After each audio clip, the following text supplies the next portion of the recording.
Israel ने शुक्रवार को हिजबुल्लाह के मुख्य हेडक्वार्टर पर हमला किया।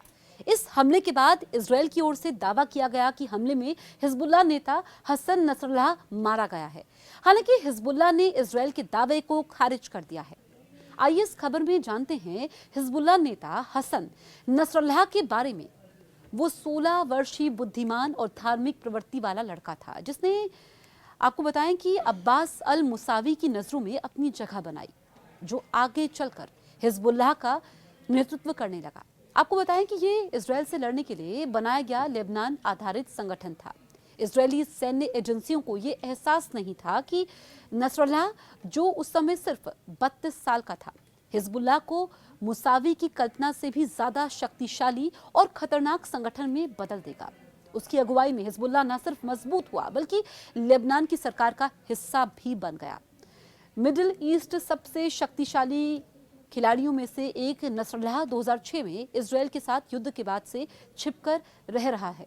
दुनिया ने एक शक्तिशाली वक्ता को ज्यादातर विशाल स्क्रीन पर भाषण देते हुए देखा है। 19 सितंबर को उसने अपना लेटेस्ट भाषण दिया, जिसमें उसने लेबनान में पेजर विस्फोटों को इजरायल द्वारा युद्ध की घोषणा करार दिया।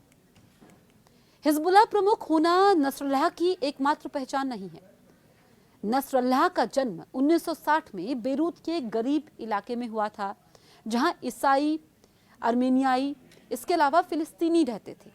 वो 9 भाई बहनों में से एक था और उसके पिता की एक छोटी सी सब्जी की दुकान थी।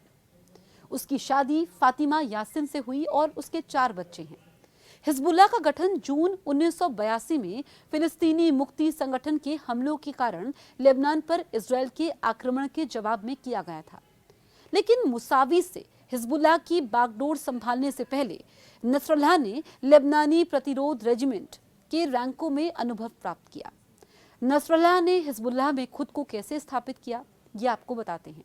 साल 1992 में हिजबुल्लाह की कमान संभालने के बाद से ही नसरल्लाह संगठन का चेहरा और प्रेरक शक्ति रहा है। अपनी शिया इस्लामवादी जड़ों के बावजूद हिजबुल्लाह ने अन्य संप्रदायों के व्यक्तियों और समूह के साथ गठबंधन बनाए हैं, जो लेबनानी राजनीति के प्रति इसके व्यवहारिक दृष्टिकोण को दर्शाता है।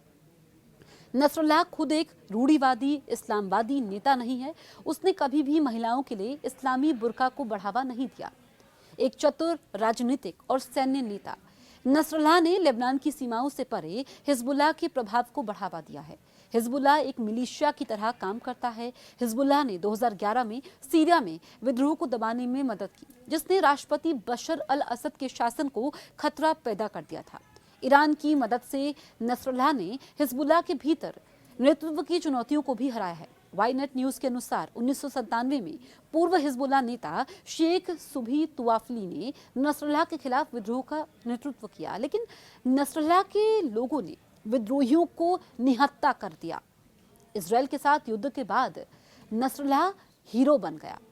इजरायल के साथ युद्ध ने अरब जगत में नसरल्लाह की स्थिति को मजबूत किया है। उसकी अगुवाई में हिजबुल्लाह ने 2000 में दक्षिणी लेबनान पर इजरायल के 30 साल के कब्जे को खत्म करने में अहम भूमिका निभाई। 2006 में 34 दिनों के युद्ध के बाद इजरायल के खिलाफ दिव्य जीत की घोषणा करने के बाद वो मध्य पूर्वी देश में हीरो बन गया। युद्ध के बाद नसरल्लाह इजरायल की सीमा के करीब एक छोटे से शहर बिंट जेबिल पहुंचा। अपने करियर के सबसे प्रमुख भाषणों में से एक दिया और उसके इस भाषण को काफी सुर्खियां भी मिली। आपके कोई सुझाव हैं तो हमें कमेंट करिए, और अगर अभी तक आपने हमारे YouTube चैनल को सब्सक्राइब नहीं किया है, तुरंत सब्सक्राइब करें।